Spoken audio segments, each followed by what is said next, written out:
Hello guys, how are you getting on? My name is Aaron Kelly, and the big breaking news happening this hour is that Barcelona have completed the signing of Antoine Griezmann for 120 million euros, and it is without a doubt the biggest transfer of the summer so far. We've been waiting for a big deal like this, and to be honest, we've been waiting for this particular deal to happen. To be honest, it seemed like a matter of time rather than an if it was going to happen. Definitely the worst kept secret of this summer's transfer window, and it's finally happened. Barcelona putting out this tweet earlier on. You were waiting for this, and a little video showing that they have signed Antoine Griezmann. C'est magnifique.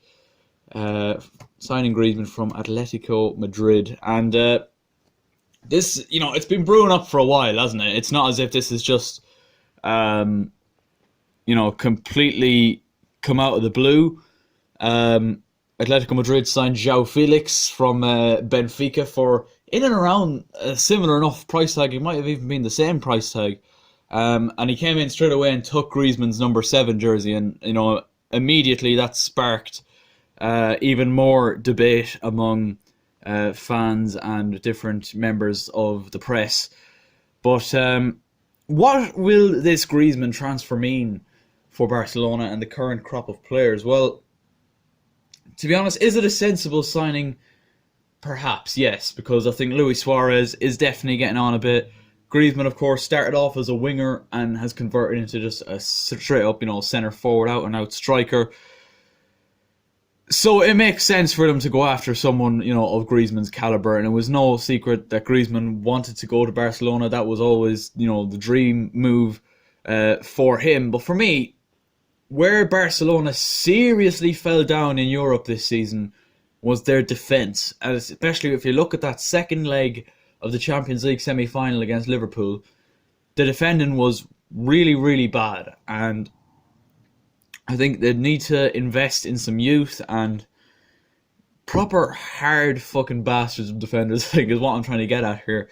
I think that's the kind of calibre of defender Barcelona should be looking towards. But another repercussion this could have is the potential transfer of Neymar to Barcelona. Now, obviously, Neymar left Barcelona for PSG, I think it was 2 years ago, and it hasn't really worked out for him. Obviously, he's banging in goals. He's playing well in the French league. And I stress that, I can't really stress that enough. It is the French league, after all. It's not, it's not La Liga, or it's not the Premier League. You know what I mean? It's not the highest level of football. And in Europe, PSG continue to fail. And as a result, Neymar is definitely regretting his decision to leave Barcelona in the first place, and has since not turned up for PSG's pre-season training. So, yeah, there's definitely bad blood there. And after Neymar failed to turn up for training, PSG did announce that they would be listening to offers. So it's pretty much the ball is in Barcelona's court now. But you'd wonder how big a budget Ernesto Valverde is going to get, considering he's already spent this amount of money already on Griezmann.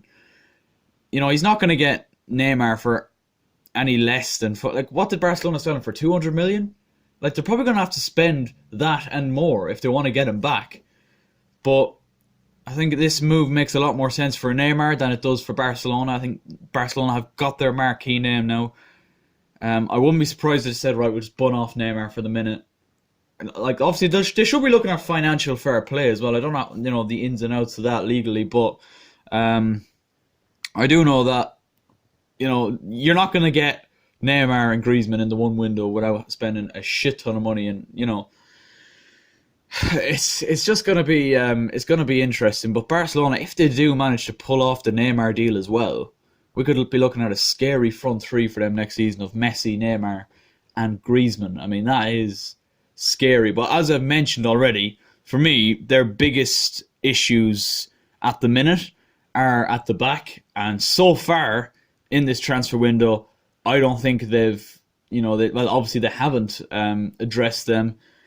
I think they do need to bring in a centre back, maybe a right back as well, and possibly even a left back, because Jordi Alba got badly exposed in Europe last season, as I mentioned, in the same semi-final, Liverpool semi-final, second leg. But yeah, absolutely huge news, and I'm intrigued to see how much, or if Barcelona can add more to their squad to really make a push for the Champions League again next season. We're going to come back to the Premier League now, and some more big news coming out of Manchester United, and it is that Inter Milan are making their move to sign Romelu Lukaku on loan. They don't feel comfortable paying big bucks, the kind of money that United paid to get him from Everton in the first place, to get him in the door. But yeah, they want to get him on loan for the minute to see how he performs in the league. But it should be interesting, because Paul Pogba is also being linked with a move away. He's being linked back to Juventus. He's being linked with Real Madrid. He's also being linked with Barcelona. So how many players, like marquee players, can Man United realistically afford to get rid of?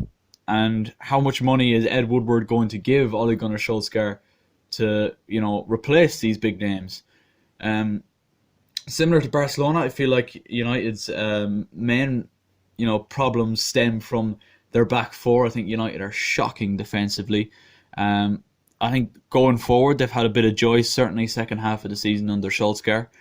So I think they should be investing more of their time into, bringing in some defenders. But if two of their main attacking threats in Lukaku and Pogba both go, Woodward's really going to have to help Solskjaer out with the money. And as we know, Man United fans will know especially, he's not usually the most generous when it comes to money. So it should be interesting to see where that plays out. Another big transfer story coming from the Premier League today is that Spurs are in talks with Roma over the potential transfer of Toby Alderweireld. Now, obviously, Alderweireld, massive impact in the Spurs team. He's a big influence.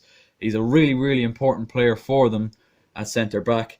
And Roma are looking to trigger his £25 million release clause. And to be honest, it shocks me that someone like Man United as well haven't gone and triggered that already. He'd be such a huge addition to that Man United back four, I think. And like 25 million these days is nothing for a player of that quality. If Roma do manage to get him, it would be an absolute steal. Our last story for today then, and controversy it is coming out of Arsenal Football Club, and it's not really a surprise to see that. And it is that Laurent Koscielny has refused to travel with the squad in their pre-season tour, and Arsenal are set to discipline him, is what they're saying. There was a club statement releasing yesterday or the day before about Koscielny. Realistically, it's poor behaviour at his age as well. He's getting on a bit now. He's definitely early to mid 30s, and refusing to turn up. That's the kind of thing someone like Neymar or Balotelli does. You know what I mean? You don't really expect that from someone as experienced and someone who's been at Arsenal as long as Laurent Koscielny. He's possibly trying to force a move out of the club. There's a couple of French clubs I hear that are lining up bids for him, but it's just in that Arsenal squad you'd expect it from some of the young players, as I said, but someone like Koscielny, it just doesn't reflect very well on him as a professional at all. Arsenal could probably do with him. I mean, he's a decent defender still, and to avoid having to play Shkodran Mustafi in their team, he would be really important for them.